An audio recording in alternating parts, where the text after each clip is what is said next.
It's the Chennai Grandmasters Challengers event with Leon Mendonca taking on the white pieces against D. Harika.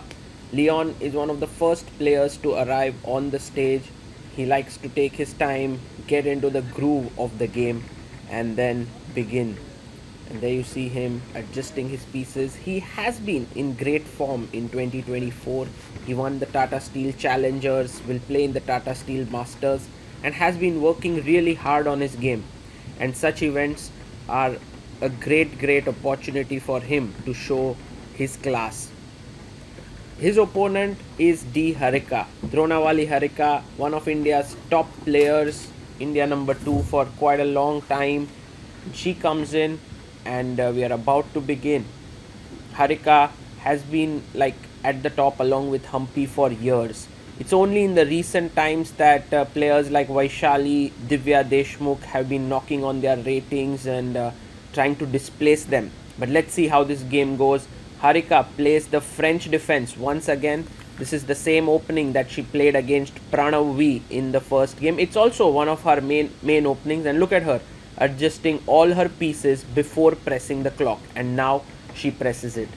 Leon plays d4 and Harika now pushes her pawn to d5. So let's see what line Leon chooses. Pranav had chosen the exchange French. e5 has been played here. Well, I'm not sure exchange French, but they got into an exchange French like position. So c5 played here by Harika, and now c3. Brings her knight out to c6. We have the advanced French position, and this line overall with white has come into a lot of fashion recently. The engines have given new ways to play, and let's see how this continues. Black's idea is to put pressure on the d4 point. That's exactly what she's doing. a3 with the idea of pushing b4, and c4 played by Harika. This is a very committal move because on one hand you are giving white this nice position in the center without any tension, but on the other you are clamping down on this b3 square, not allowing to break free with b4. But you can see Leon wants to play b4 and pushes his rook to b1. He brings it there. Harika plays bishop d7. If you play b4, oops, then I'll take, knight takes and pin you. But Leon says, I don't care, I'm playing on the king side, h4, just trying to push forward, long castle. In fact, Leon has played this opening himself with black once, and now b3. You can see Leon playing on both sides of the board, and this is a very risky strategy, especially when your king is in the center, your opponent has castled. But this is all well-known preparation, and which is why Leon is confidently even going into the pin. One would imagine that this decision that Leon is taking is not that great, because first of all he's going to get pinned here. Second, he will have to go back with his knight in order to protect it. And secondly, the pawn on c3 is weak, the square on c4 is weak. And this is what many positional players will think.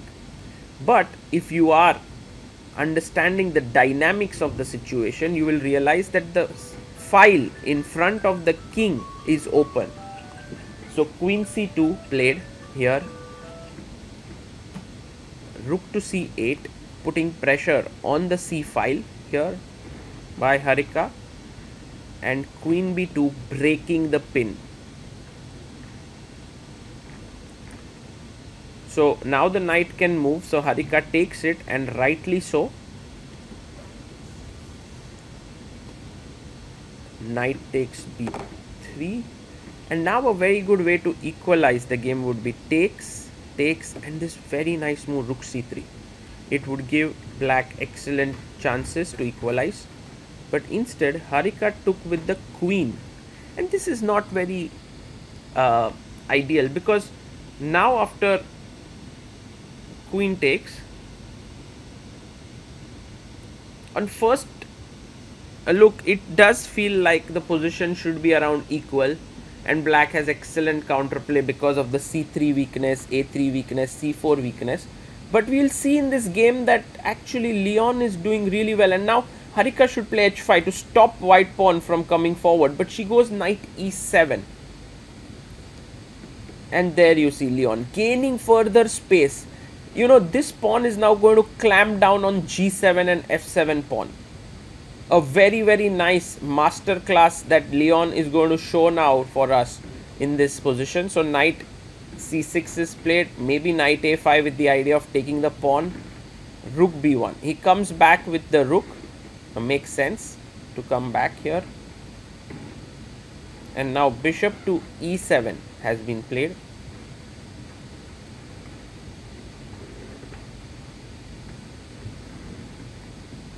And rook h3 defending the pawn.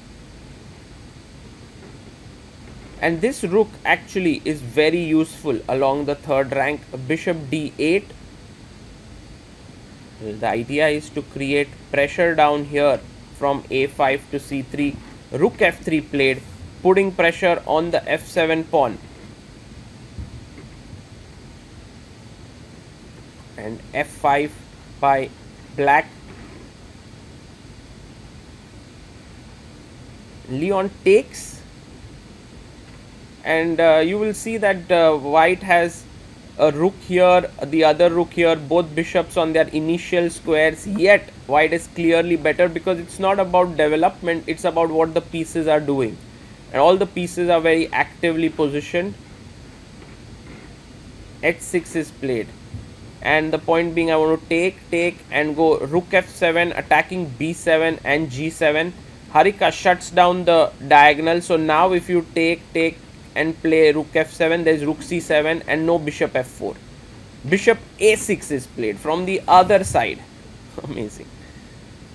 The way in which Leon's pieces are getting activated is just amazing to watch. And now do you go rook b5 to attack a5 and d5?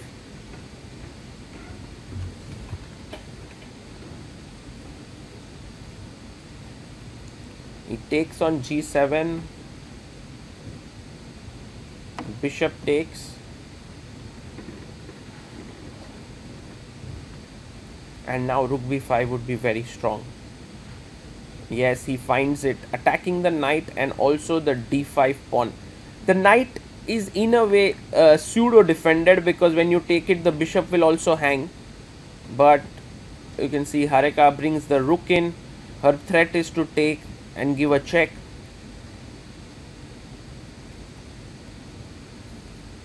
King d1 is a fantastic move by Leon. Rook e7 trying to defend this 7th rank, but now he takes on a5, and actually Leon is understanding the essence of the position really well, because after takes he not only is a pawn up now, but the black pawns are doubled here, so in effect he's 2 pawns up. cd. He just would like to somehow get his pieces nicely coordinated, and now this is just, it's a one-way traffic. Rook b7,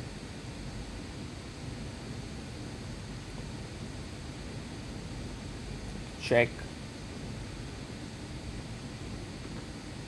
king a8, and now also a very interesting move is rook c3, because if you take, it's already a back rank mate here. But Leon goes rook d3, and the only thing he has to be careful about is his king, but he notices that he can play bishop here, king e2, so rook b2 played.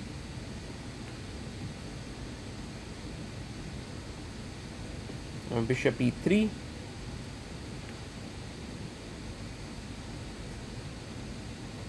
check,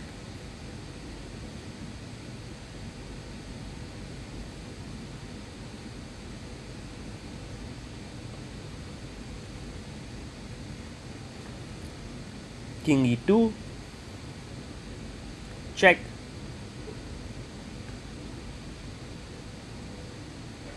rook d2,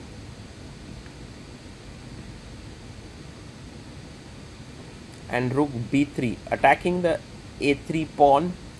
So you may want to try and defend that pawn with rook a5, but Leon realizes that he can create play here. Bishop f8, and now this d pawn is extremely strong. He pushes, he's attacking a7 with his rook and bishop. Takes on a3, and now he can chop off the a7 pawn, but he is more interested in queening his d pawn. d6 is on the board. Bishop b4, attacking the rook. Rook comes back to d1. It's no attack on the king. The king can just tuck itself here. Harika feels like trading the bishops might be a good idea, but this is actually going to lead to a finish now, because after bishop takes c5, rook takes c5, you have a check and d7 rolling in.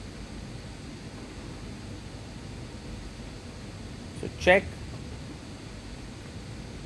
king b7, and now d7.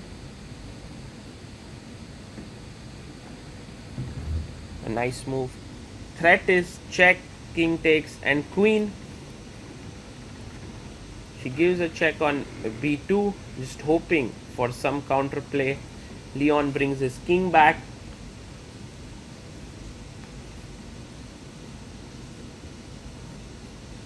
And there's just no way to stop the pawn. Rook h5 to threaten mate, but check comes in. Harika resigns because the rook is hanging here and the queen is coming in. And what a game by Leon. An absolutely brilliant masterclass in how to play that position with h4, h5, rook h3, bringing that rook lift, and also creating play on both wings with both his bishops. Really amazing play by Leon. And Harika, who has been playing decent chess here, is getting outplayed by these youngsters. She'll have to go back to the drawing board and try to figure out what is the way in which she can stop the bleeding. For now, she's the only player in the challengers with 0 out of 2, while Leon is on 2 out of 2, leading together with Pranav V in this tournament.